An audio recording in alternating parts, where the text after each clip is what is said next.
نے بہت بڑی اور اہم بات بتائی کہ ہم لمحہ موجود کو جی لیں تو ہم ایک اچھا ماضی بنانے میں کامیاب ہو جائیں گے اور ایک اچھا مستقبل ہمارا انتظار کر رہا ہوگا۔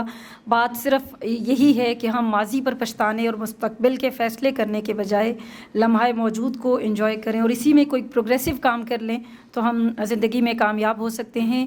یہ ایک گارنٹیڈ نسخہ ہے جس کی طرف اشارہ کیا پروفیسر صاحب نے۔ میرے اگلے مہمان معروف صحافی ہیں اور کئی کتب کے مصنف ہیں، ایگزیکٹو پروڈیوسر سنو ٹی وی ہیں، پریس کلب لاہور کے عہدیدار بھی رہے ہیں۔ جو خاص بات یہ ہے کہ مصنف جو کہ صاحب کتاب ہیں ہمارے آج کے اعجاز گیلانی صاحب، ان کی تمام کتابوں کے دیباچے بھی انہوں نے تحریر کیے ہیں۔ آپ کی تالیوں میں اظہار خیال کے لیے دعوت دیتی ہوں ظہیر احمد بابر صاحب کو۔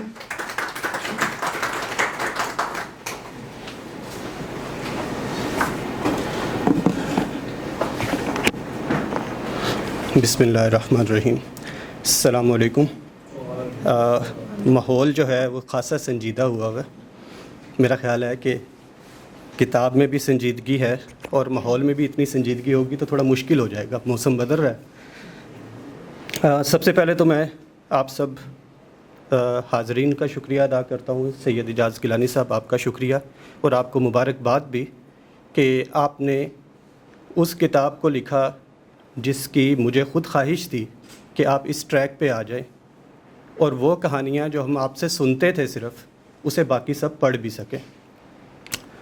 یہ کتاب میں نے ایک نشست میں پڑھی اور کئی جگہ پہ مجھے ڈاکٹر کی، سائیکالوجسٹ کی کئی بات یاد آئی کہ ایسے حساس لوگ جو فلم یا کہانی کو پڑھتے ہوئے یا دیکھتے ہوئے اس کے ساتھ اٹیچ ہو جاتے ہیں، وہ کوشش کیا کریں کہ وہ ایموشنل چیزیں نہ پڑھا کریں، کیونکہ کئی جگہ پہ یہ کتاب آپ کو رونے پہ مجبور کر دیتی ہے، کئی بار آپ کے دل کو چھو لیتی ہے۔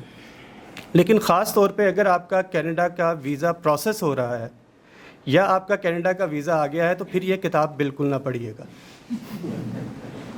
کیونکہ ہو سکتا ہے کہ آپ اپنے پاسپورٹ کے ساتھ خود دشمنی کر لیں۔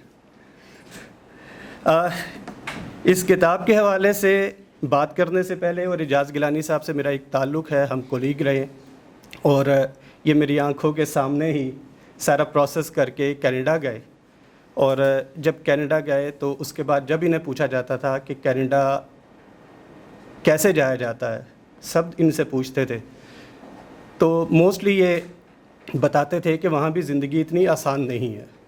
اور بھی بہت سے دوست جاتے تھے تو وہ یہی بتاتے تھے۔ تو مجھے چونکہ یہ کہانیاں ہیں، میں کوشش کروں گا کہ اس پہ بات کرتے ہوئے ساتھ میں ایک دو چیزیں شیئر کر دوں، دو صرف کہانیاں الگ سے سنا دوں کہ ان کی بات اس طرح سے سمجھ نہیں آتی تھی۔ میں لندن میں تھا تو وہاں پہ ایک سینئر صحافی ہیں، انہوں نے، شیراز خان صاحب نے کہا کہ مجھ سے یہ سوال کیا گیا کہ کیا وجہ ہے کہ جو لوگ خود باہر آ جاتے ہیں وہ سب کو منع کرتے ہیں کہ کوئی فائدہ نہیں، بڑی مشکل زندگی ہے، مت آئیں، خود وہ پہنچ جاتے ہیں۔ تو کہتے میں نے اس جاپانی جرنلسٹ کو جواب دیا کہ ہمارے یہاں پاکستان میں ایک ٹرین چلتی ہے، روٹین میں جو بھی ٹرین چلتی ہے، جب وہ پہلے اسٹیشن سے نکلتی ہے تو عام طور پر جو لوگ اس میں چڑھ جاتے ہیں وہ اچھی اپنی سیٹیں سنبھال لیتے ہیں، اور اس کے بعد جیسے ہی اسٹیشن آگے آنا شروع ہوتے ہیں، اسٹیشن قریب آتا ہے تو وہ اندر سے دروازہ بند کر لیتے ہیں، اور جب کوئی اس پہ چڑھنے کی کوشش کرتا ہے تو وہ جواب دیتے ہیں جگہ نہیں ہے۔ اس میں سے جو زبردستی لٹک جائیں یا چڑھ جائیں تو ان کو اندر گھسا لیتے ہیں، ان کو جیسے تیسے جگہ بھی مل جاتی ہے۔ لیکن وہی لوگ جو بمشکل اندر پہنچے ہوتے ہیں، اگلے اسٹیشن پہ دروازہ بند کر کے وہ بھی یہی آواز لگا رہے ہوتے ہیں کہ جگہ نہیں ہے، اور یہ سلسلہ آخری اسٹیشن تک چلتا رہتا ہے۔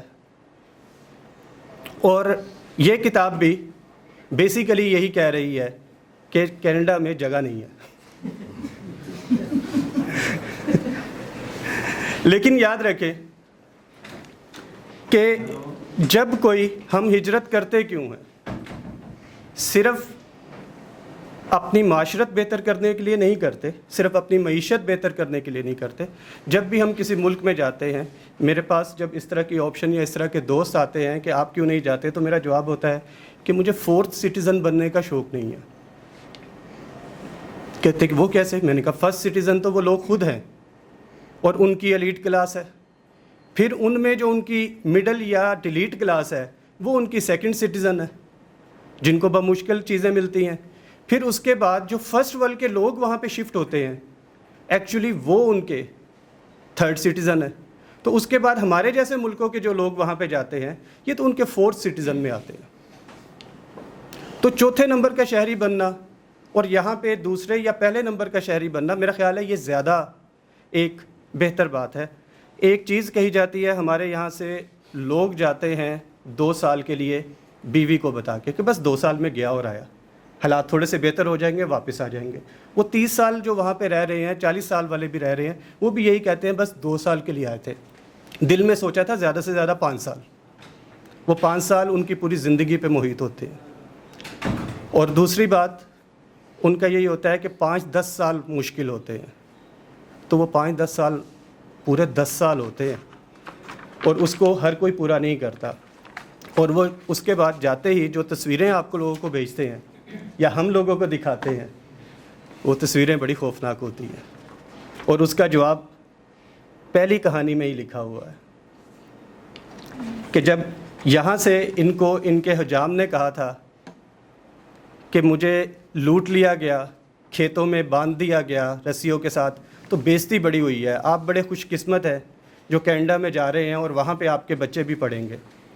تو جب یہ وہاں جانے کے پہلے ہی مہینے میں 2 بار لٹ گئے اور انہوں نے وہی کام کیا, بس کھیتوں میں نہیں باندھ کے لٹایا, جس سٹور میں تھے وہیں پہ باندھ لیا. تو وہاں پہ یہ کہتے ہیں دل میں خیال آیا کہ بیگم کو بتا دوں, پھر سوچا کہ وہ ڈر جائے گی کہ کینیڈا میں آتے ہی یہی کام شروع ہو گیا. تو اس کے بعد سوچا کہ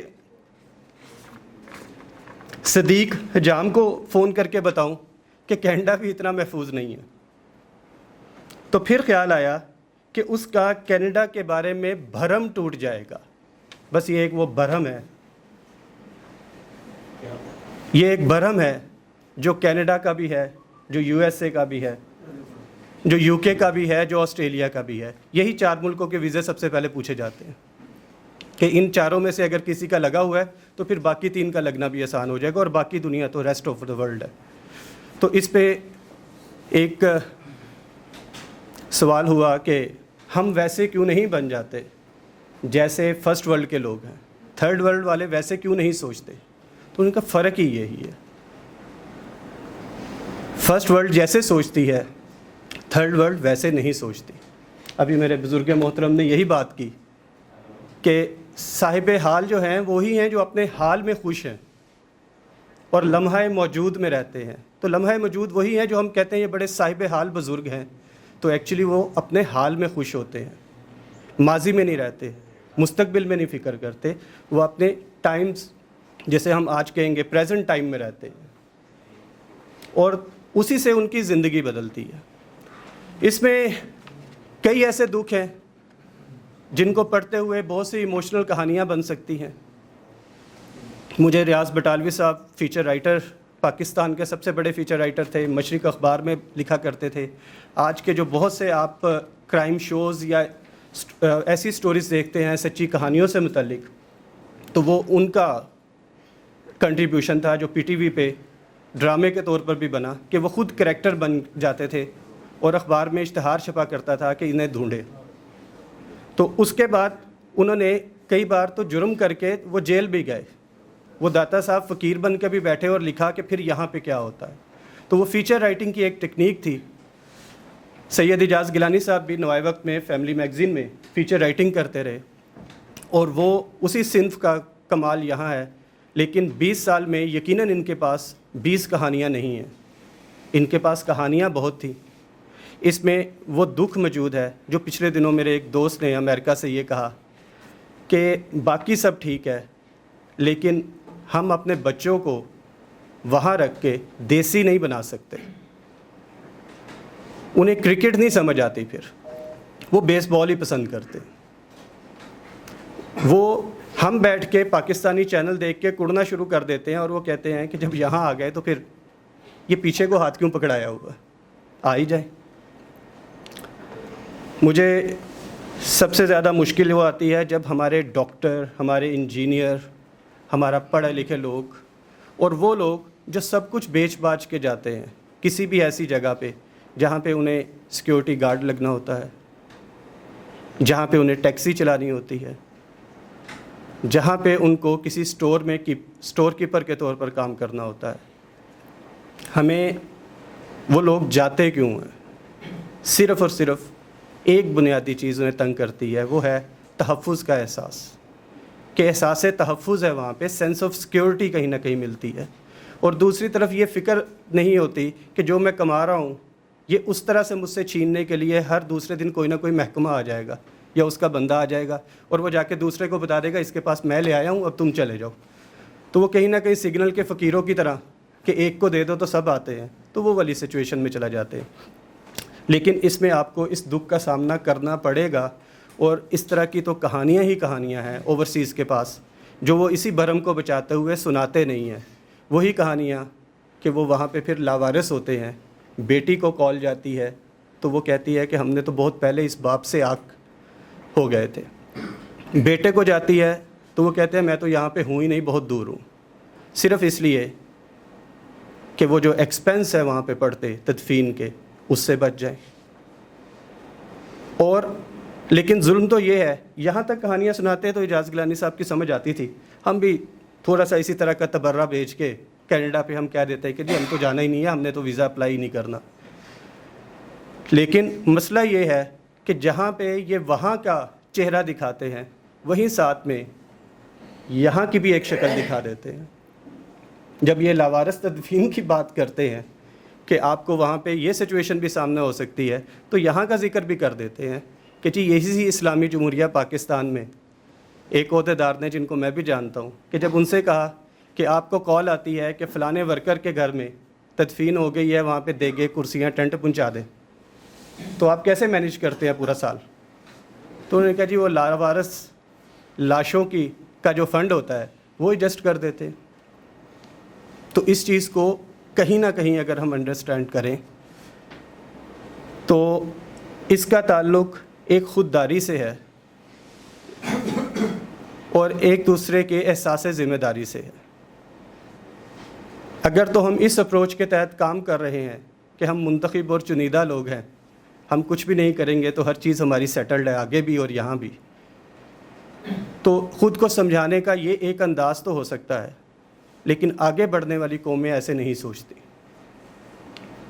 یہ کہانیاں ہمیں سبق دیتی ہیں کہ ہم اپنے دیس کو اور اپنوں کو چھوڑ کے ہم جب پردیس میں جاتے ہیں تو زندگی وہاں پہ بالکل آسان نہیں ہوتی۔ ایسا کلچر جس کو ہم نہیں پہچانتے، ایسے موسم جس میں ہمارا بچپن یا جوانی نہیں گزری، ایسے لوگ جن کو ہم نہیں ملتے، بڑا مشکل ہوتا ہے۔ ضرور جانا چاہیے، یہ پوری دنیا ہمارے لیے ہے، حضرت انسان کے لیے بنی ہے، یہ مخلوق اللہ کا کنبہ ہے، ہمیں ہر جگہ پہ جانا چاہیے، لیکن وہ علم کا سفر ہونا چاہیے، وہ جاننے کا سفر ہونا چاہیے۔ اور اسی سفر کے ساتھ ایک واقعہ یاد آ گیا، اور وہ بڑا مشکل واقعہ ہے۔ مانچسٹر میں تھا تو بتایا گیا کہ ایک بزرگ کوئی 60s میں وہاں پہ آئے، کیونکہ مجھے یہ لگتا ہے کہ اس کتاب کی کہانیوں کو آپ کو ضرور پڑھنا چاہیے، لیکن ساری کہانیاں مجھے نہیں سنانی چاہیے، تو میں وہ کہانیاں سناتا ہوں جو ابھی اس کتاب میں نہیں ہیں۔ تو وہاں پہ ایک جو سب سے زیادہ مشکل پیش آتی ہے،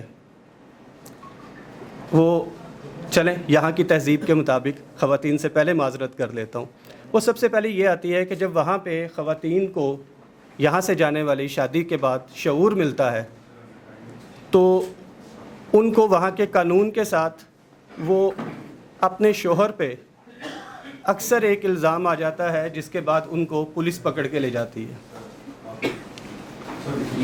اور یہ کہانیاں وہاں پہ کثرت سے ملتی ہیں گیلانی صاحب، اور یہ اس طرح کی ملتی جلتی کہانیاں اس میں بھی ہیں۔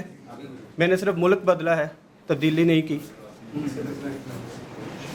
تو مجھے بتایا کہ ایک دوست نے جو خود اس کا شکار تھا، اور وہ گھر سے اپنے بیٹی سے بات کرتے ہوئے اسے یہ حکم تھا کہ یہ 500 گز سے آگے اپنے گھر کے قریب نہیں جا سکتا، اور اس بات کو کوئی 1 سال ہو چکا تھا.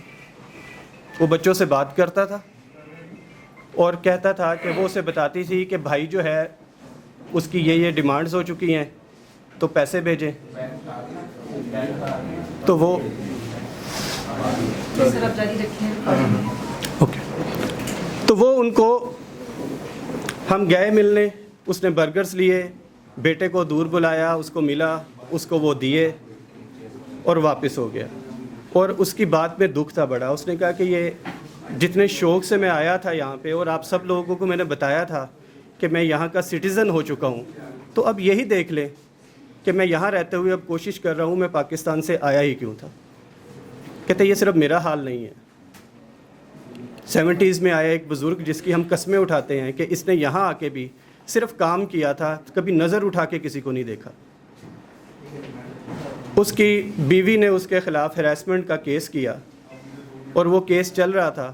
اور جب سال بعد اس چیز پہ آیا کہ جج جو ہیں فیمیل جج ہیں ان کو بھی یقین ہونے لگا ہے کہ یہ اس میں بری ہو جائے گا، تو اس خاتون نے کہا کہ جج صاحبہ آپ میری بات کو ڈینائی کر رہی ہیں، یہ تو اپنی بیٹی کے ساتھ بھی. تو اس کے بعد انہوں نے خود جو ہے وہاں پہ گر پڑے اور رو پڑے. انہوں نے کہا کہ اگر میں نے انہی الزام کے ساتھ زندگی ختم کرنی تھی تو بہتر یہ ہے کہ مجھے پھانسی دے دیجیے. تو یہ بہت سی کہانیاں ایسی ہیں جس کو پڑھتے ہوئے آپ کو اس طرح کے بہت سی چیزیں ملیں گی، سمجھ آئے گی کہ نئی جگہ کیا ہوتی ہے. میں صرف آپ لوگوں سے آخر میں یہ شیئر کرنا چاہوں گا کہ یہ پاکستان بھی ایک خوبصورت ملک ہے. ہاں ہم نے اس کو کوشش یہ کر لی ہے کہ یہاں پہ اچھا کام کرنا تھوڑا مشکل ہو گیا ہے. برا کام کرنے کے لیے پوری سوسائٹی کی اکثریت جو ہے وہ سپورٹ کرنے لگ جاتی ہے. یہ رویہ ہم ہی سے جڑا ہوا ہے.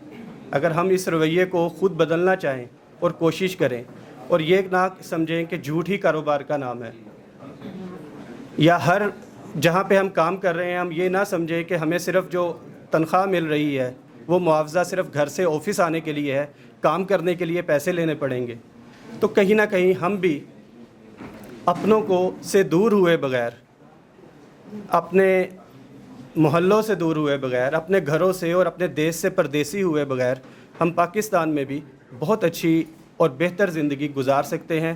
ہاں پاسبل ہے کہ یہ زندگی ہماری زندگی میں نہ آئے، لیکن اگر ہم کوشش کریں تو شاید ہمارے بچے پردیسی ہونے سے بچ سکیں. بہت شکریہ.